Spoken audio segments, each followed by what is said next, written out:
आपकी आवाज में आज बात एक बार फिर मंत्रिमंडल विस्तार की।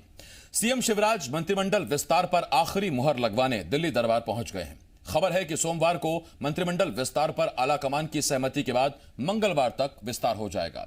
सरकार की तैयारियां पूरी हैं, उधर दावेदारों के दिलों की धड़कनें बढ़ी हुई हैं। सिंधिया गुट चैन से इंतजार कर रहा है तो इंतजार कांग्रेस को भी है।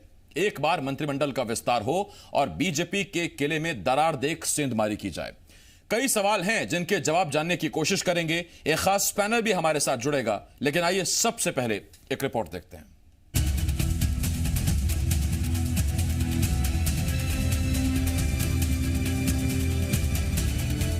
एमपी में जिस सियासी सवाल के जवाब का सभी को इंतजार है, अब लग रहा है वो जवाब मिलने वाला है।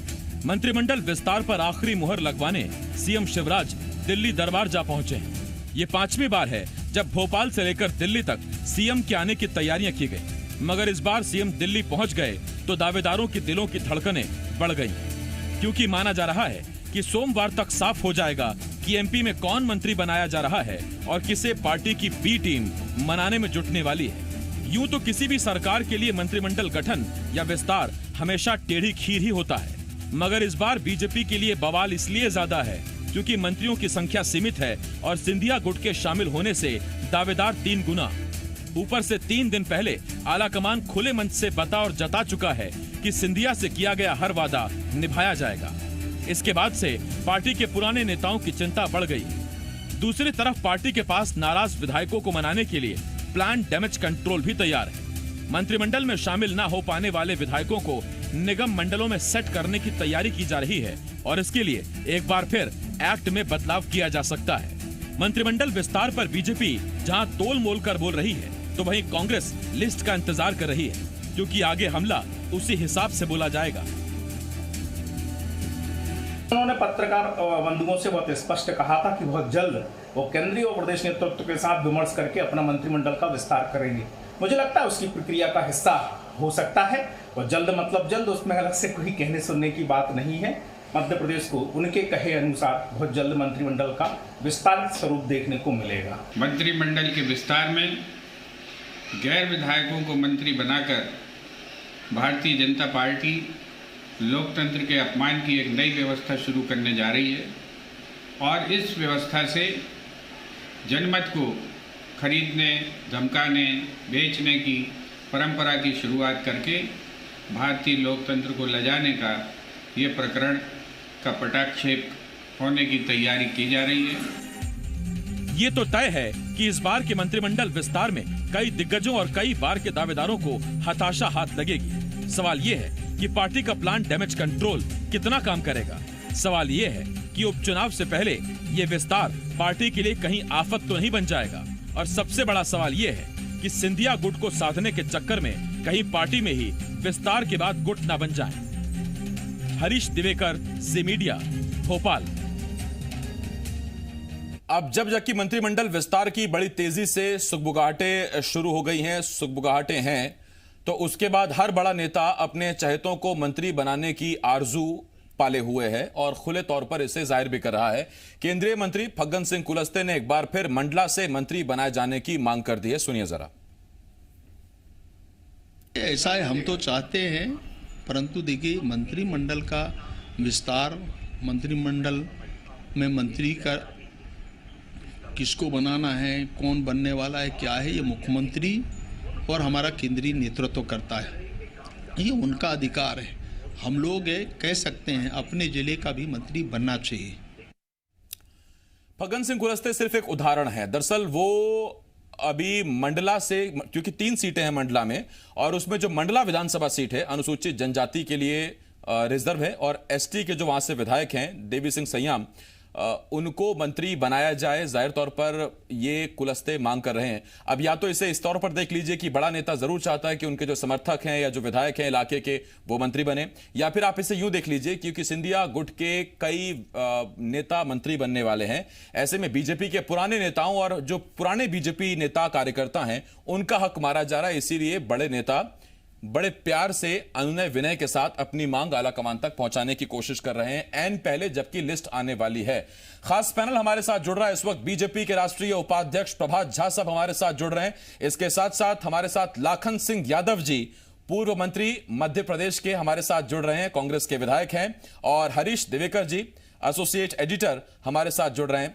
लाखन जी, आज मैंने यादव लगाया आपके नाम के पीछे, आगे आपने कहा था कि यादव जरूर लगाइए, तो मुझे वो याद है। लाखन जी, याद है मुझे। सवालों का जो सिलसिला है वो शुरुआत में प्रभात जी से कर रहा हूं। प्रभात जी, फग्गन सिंह कुलस्ते साहब को हमने सुना, उनसे पूछा गया कि मंत्रिमंडल विस्तार को लेकर आपकी कोई ख्वाहिश, आप कुछ चाहते हो, तो उन्होंने कहा कि मंडला से विधायक बनाया जाए, विधायक मंत्री बनाए जाएं। एक ही विधायक है वहां आपके, देवी सिंह संयम जी। मेरा सवाल आपसे ये सिर्फ एक विनती है, अनुनय विनय है, या दरअसल एक बड़ा हिस्सा, चूंकि सिंधिया गुट के नेता अब मंत्री बनने वाले हैं, जो अभी तक सूरत दिख रही है, उसके बाद बड़े नेताओं को चिंता यह सता रही कि फिर उन पुराने कार्यकर्ताओं का क्या, जिन्होंने दरी बिछाई, जिन्होंने झंडे उठाए, जिन्होंने तंबू गाड़े, उनका क्या? उनका हक नहीं मारा जाएगा क्या?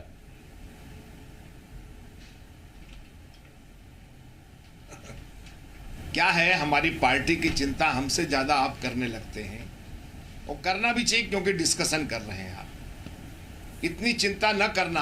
भारतीय जनता पार्टी ने बहुत उतार चढ़ाव देखे। हम 200 से 303 पर पहुंचे और अपने कार्यकर्ताओं के दम पर ही पहुंचे हैं।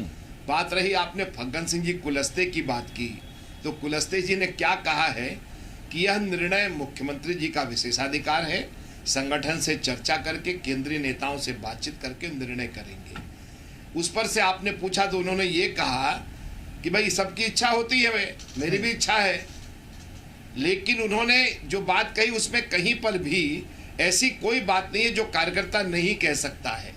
सवाल क्या है कि हम आंतरिक लोकतंत्र में जीवित रहते हैं, और इसलिए जो परिस्थितियां हैं राजनीति की, वो हमारे कार्यकर्ता भी समझते हैं कि अगर सिंधिया जी के आने से सरकार आई है, तो क्या सरकार आने पर जो बातें हुई होंगी उसको पूरा नहीं करना चाहिए। और ये बात तो तय ही है, सब जानते हैं हमारे कार्यकर्ता, कि अगर वहां से हमारी पार्टी में जो लोग आए हैं, अगर वे मंत्री बनेंगे, तो हमारी भारतीय जनता पार्टी जिसके सदस्य वे सब हो गए अब, तो अब वो भी तो भारतीय जनता पार्टी के ही माने जाएंगे ना। और मंत्रिमंडल में थे कमलनाथ जी के, हमारे मित्र लाखन सिंह जी के साथ भी वो मंत्री थे, तो उसमें कौन सी नई बात हो गई? कोई चिंता की बात नहीं है। भारतीय जनता पार्टी हर दृष्टि से अपने कार्य में लगी रहती है, परिस्थितियों के अनुसार जो बातें होती हैं उसको संभालने की कोशिश करती है, और हम इतना जानते हैं कि हमारे कार्यकर्ता अपने नेताओं पर अटूट विश्वास रखते हुए ही कार्य करते हैं। ठीक। और हमेशा एक सवाल मेरा आपसे, और जो निर्णय हुआ उसको सिर झुकाकर मानना। प्रभात जी, एक टर्म है जिसको अमूमन चुनाव में टिकट वितरण के दौरान यूज किया जाता है, इस्तेमाल किया जाता है, और वो है पैराशूट कैंडिडेट या पैराशूट नेता। तो क्या इस आंतरिक लोकतंत्र और कैडर बेस्ड पार्टी में ये जो पैराशूट वाले नेता हैं, ये डिक्शनरी से टर्म हट गया है क्या? वाकई मुझे आपके कार्यकर्ताओं की चिंता है सर। नहीं, किसने कहा आपको? नहीं, आप हम अपने कार्यकर्ताओं की चिंता जानते हैं। 1.5 साल में जो जुल्म ज्यादती हमारे कार्यकर्ताओं पर हुई है, वो कार्यकर्ता हमारे जानते हैं।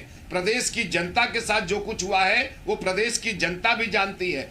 इसलिए कार्यकर्ताओं को यह अटूट विश्वास है कि हमारे नेताओं ने जो निर्णय लिया है, और सिंधिया जी ने, ज्योतिरादित्य सिंधिया जी ने जो समर्थन दिया है, जो पार्टी में शामिल हुए हैं, वो आए हैं और उन्होंने कहा है कि मैं अपने पुराने घर में आया हूं, मेरे दादी भी यहां थी, मेरे पिताजी भी शुरू में जनसंघ में यहां थे, 1971 में सांसद बने। इसलिए उनका रचना बसना और उनके साथ हम सबका मिलना जुलना नैसर्गिक कार्य होगा। और मैं मानता हूं कि हमारे कार्यकर्ताओं की परिपक्वता अपने आप में बहुत मजबूत है, और उस मजबूती, कार्यकर्ता के विश्वास में ही तो ऐसे निर्णय लिए जाते हैं। और कार्यकर्ताओं का विश्वास नहीं हो तो क्या नेता निर्णय ले सकते हैं? यही मेरी पार्टी की खासियत है, हमारी पार्टी की, कि निर्णय के पहले हम चर्चा करते हैं और निर्णय के बाद सिर्फ फॉलो करते हैं। ठीक। और प्रभात जी तो खुद इस पर एग्जाम्पल सेट करते हैं। उस दौर में जब प्रभात जी की नाराजगी का जिक्र हो रहा था, उस दौर में जब ये सवाल उठ रहे थे कि प्रभात झा की सीट को ज्योतिरादित्य सिंधिया को क्यों दिया जा रहा है, और उसके बाद प्रभात झा जिस मजबूती से पार्टी का समर्थन कर रहे हैं और कार्यकर्ताओं को नसीहत दे रहे हैं, वाकई अपने आप में एक उदाहरण है। खैर, मैं लौटता हूं आपके पास प्रभात जी, वरना अमूमन नेता इतनी बड़ी चीजों को पचा नहीं पाते, और अगर पचा लेते हैं तो यूं खुलकर फिर समर्थन में बोल नहीं पाते। खैर, लाखन जी, अब मैं आपके पास आ रहा हूं। लाखन जी, आप गजब टर्म्स एंड कंडीशंस लगा रहे हैं। पहले आपने पानी पी पी कर पार्टी को कोसा, बीजेपी को, कि मंत्रिमंडल विस्तार नहीं कर रहे, मंत्रिमंडल विस्तार नहीं कर रहे।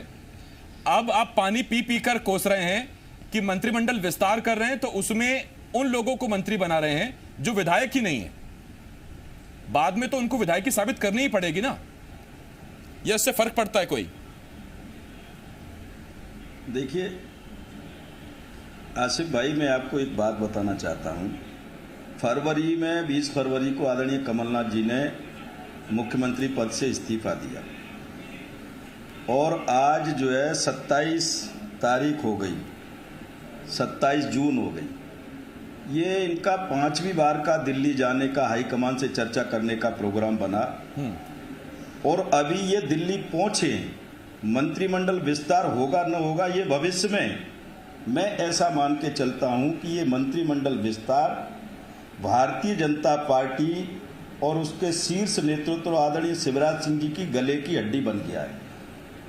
इनकी स्थिति तो वो हो गई है, ये मंत्रिमंडल का विस्तार करते हैं तो ये फंसे, नहीं करते हैं तो इन्होंने जो भगोड़े विधायक कांग्रेस से गए थे उनके नेता के साथ जो कमिट किया इनके शीर्ष नेतृत्व में, वो जुटलाया जा रहा है कहीं न कहीं।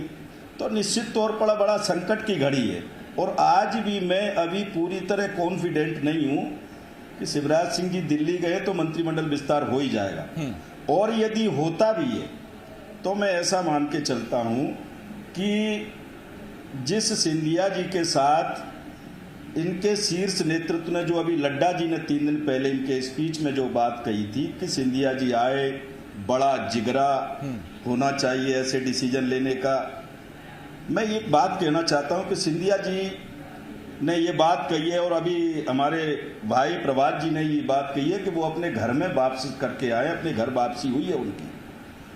एक तो सिंधिया जी का जिगरा इतना बड़ा होना चाहिए था, ये लड्डा जी कह रहे थे, तो क्या ये जिगरा इतने लंबे समय बाद बड़ा हो पाया? एक चीज।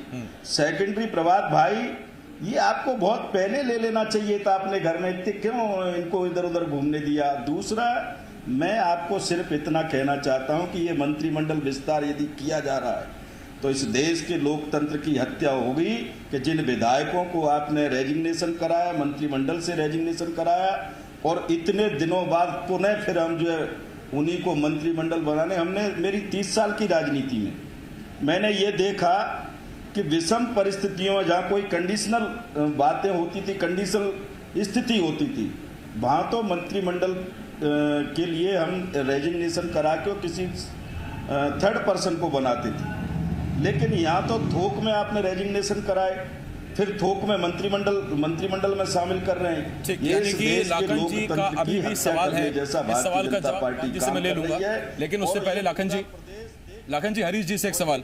हरीश जी, जिस मजबूती के साथ, लाखन जी आ रहा हूं मैं आपके पास। हरीश जी, जिस मजबूती के साथ प्रभात झा साहब ने दावा किया कि कार्यकर्ता खुली बाहों से उन लोगों का स्वागत कर रहा है जिन्होंने आकर हमारा साथ दिया, हमारी सरकार बनाई, और इसका जवाब मैं आपसे छोटे में चाहूंगा। हरीश जी, अगर वाकई ये दावा इतना मजबूत है तो फिर क्या वजह है कि खुद जेपी नड्डा को मध्य प्रदेश वर्चुअल रैली में ये इशारा देना पड़ता है सिंधिया गुट के लिए कि जो आपसे वादा किया गया वो वादा सारा निभाया जाएगा? तो फिर कार्यकर्ता तैयार नहीं है या प्रदेश की इकाई?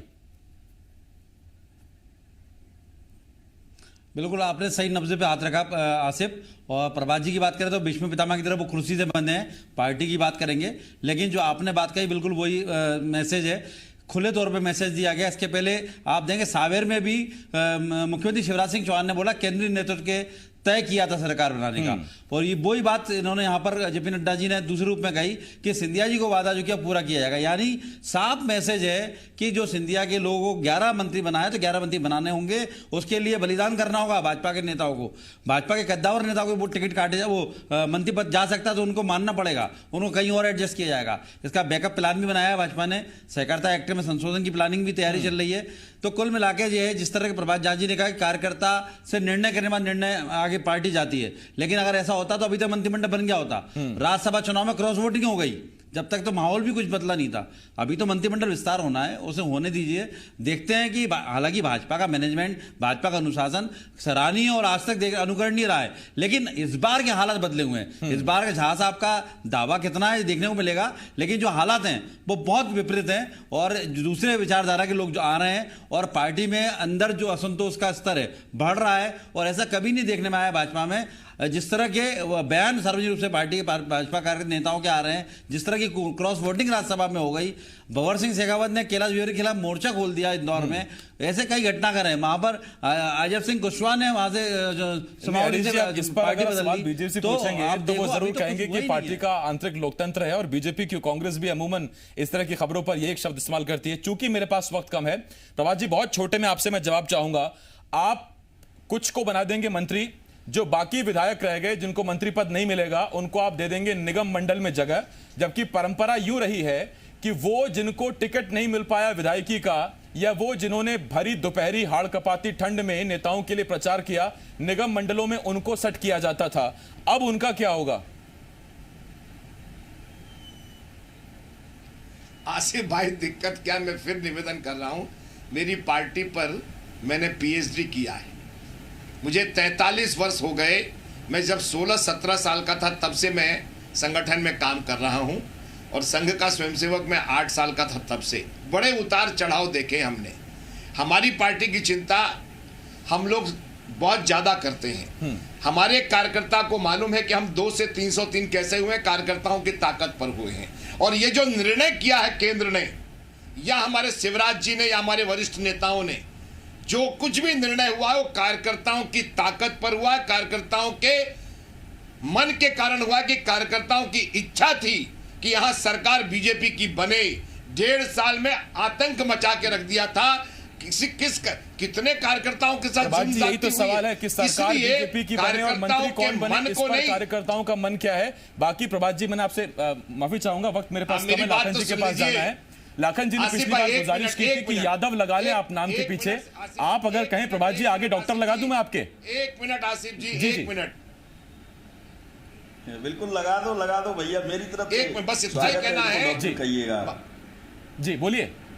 अरे रुकिए लखन जी, 1 मिनट रुकिए जी। प्रभात जी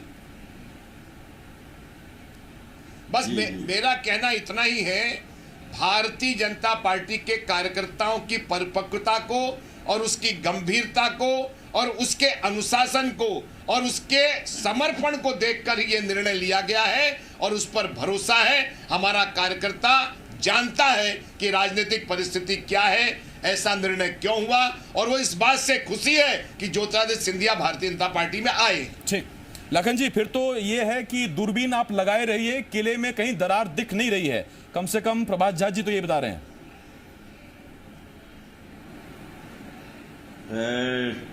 आसिफ भाई, प्रभात जी मेरे बड़े भाई जैसे हैं, मेरे मित्र जैसे हैं, भाई जैसे हैं। अगर इनके दिल पे हाथ रख के पूछा जाए, ये तो चूंकि आपके साथ डिबेट में है, अगर इनके दिल पे हाथ रख के देखा जाए तो सबसे ज़्यादा तकलीफ तो इन्हीं को हो रही है सिंधिया के जाने से। दूसरा, अभी हरीश भाई ने एक अच्छी बात कही कि भारतीय जनता पार्टी हमेशा मैनेजमेंट और डिसिप्लिन पार्टी रही है। ये बिल्कुल सत्य आपने कहा, लेकिन मेरा अब इसमें मानना ऐसा है कि जब से भारतीय जनता पार्टी में जो व्यक्ति कांग्रेस में विस्फोट का काम करता रहता था और विस्फोटक व्यक्ति था भारतीय जनता पार्टी में, जब से वो गए, आप देखते जाइए बड़े बड़े विस्फोट होंगे। और मैं तो चाहता हूं ये मंत्रिमंडल विस्तार बहुत पहले हो जाना चाहिए था, तो अभी तक मध्य प्रदेश की परिस्थितियां और दृश्य कुछ अलग होता। और हमें तो आपने भी कहा और हम भी जानते हैं कि हमें इंतजार है कि ये मंत्रिमंडल का विस्तार करें। और ये जो अभी राज्यसभा में आपने जो देखने को मिला, ये छोटा सा टेलर था। मैं चाहता हूं मंत्रिमंडल का विस्तार हो जाए। सियासत का जो ये नया रूप है, ये जो बदला अंदाज है, ये किस खुले तौर पर अब हमारे सामने है वो भी हम देख रहे हैं। पहले अमूमन इस तरह की बातें या तो हुआ नहीं करती थी या बताई नहीं जाती थी, लेकिन अब तो सीधा होता है कि हमारे संपर्क में इतने लोग, आपके संपर्क में इतने लोग। लाखन जी भी ने कह दिया कि हम तो इंतजार ही कर रहे हैं कि कब मंत्रिमंडल विस्तार करें, यानी दरारें ढूंढने की कोशिशें शुरू हो गई हैं। आगे महाभारत जो है। बहुत शुक्रिया प्रभात जी, लाखन जी, लाखन सिंह यादव जी बहुत शुक्रिया, प्रभात झा जी बहुत शुक्रिया, और इसके साथ साथ हरीश जी आपका भी बहुत बहुत शुक्रिया हमारे